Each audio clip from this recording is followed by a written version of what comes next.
பேசினா ஐயோ என்ன பேச போறேன்னு தெரியாது. அப்போ அவங்க சொன்னா ரஷ்யன் மக்கள் இருக்கே, அப்போ ரஷ்யன் மக்கள் தமிழ் தெரியாது, பரவாயில்ல, I was speaking English. So I thought I'll get away with that. So actually because a lot of Hindi kara, Tamil kara, Velagara illa, Russian kara irukke. Appo let me speak English to be a little bit more simple. I thought I'd just share a few things, beautiful presentations, Arugana Tattvam kekkudu. Jadi mari da feel பண்ணுங்க, the vasana is very beautiful, the philosophy. I mean that's why I'm here in India from studying in Krishna Mckenzie school. That's what pulled me. It's the goal of the soul, no, for inner discovery. Where in our life la adu edo purinjukana the vaakkai vishayam. But I think a precursor to any inner discovery, to any yoga, to any Veda, to any mantram, first there is the concept that they have in the Upanishad, which is called Annamaya Kosh, the sheaths of existence. So we have Annamaya Kosh, which is the food sheath. And from the food sheath comes the Pranamaya Kosh, energy. Then comes Manamaya Kosh. Sarada ipada language patti pesilla. You're told how beautiful, important language is. Where does language emerge from? Emerges from Manamaya Kosh. Now, இப்போ ஒரு சின்ன கேள்வி, கொஞ்சம் யோசிக்கோங்க. What did you eat for breakfast? What did you eat for lunch? Where does the food come from? Where does the food we eat come from? Annamaya Kosh is the Bhumidev. In Europe they call her Gaia. In South America they worship her as Pachimama. In India many names. One is Bhumidev. But the soil itself is a divinity. You see, the talk about love is very touching and beautiful, but I think that love is inherent in the very essence of what is life, you know, creativity, human beings, anything living, their love is there, otherwise it won't grow. But we become very unaware of that essence of what we are. And I think through rediscovering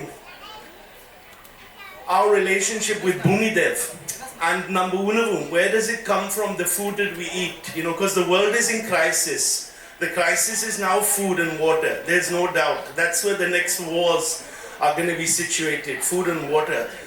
And to recognize that this culture that there is in India, I mean, as an example to the world, Sri Aurobindo said that India is a world teacher, the spiritual teacher of the world. So to recognize that really, you know, the beauty of the cultures we see in India, like this amazing tapestry, they all come because people had a relationship with where their food comes from. And they had Annamaya Kosh.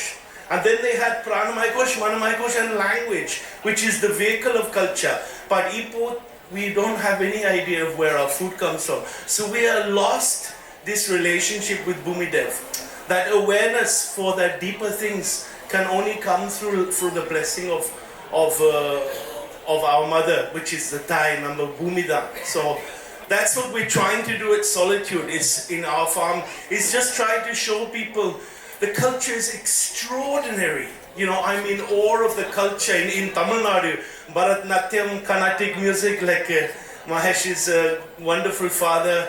And you know, and so many, the temples in Madurai, they don't know to build those temples anymore. All the handicraft. Even Nadijadagam, I went to that Vaiteswaram Koil, they told me your father's name, your mother's name, Nambiki Mudiyade, Kadavale, Pudiyade, Adina, in the Nakapati, correct. So the culture is like a banyan tree. So beautiful, when even I can't understand half your words, but it touches me. You know, in Tamil chumma oru alu irukke. But it's very beautiful, you know, the essence. I met a very simple man at my son's football training.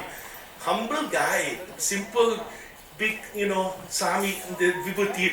And I say, oh, Sami kumundala, ama. Every being must be happy. Everything. I said, oh, what about this? Everything. From the earthworm to the human being. That's the essence of what I found in Tamil Nadu. But if we forget where our food comes from, even that's not possible to manifest. Thank you so much.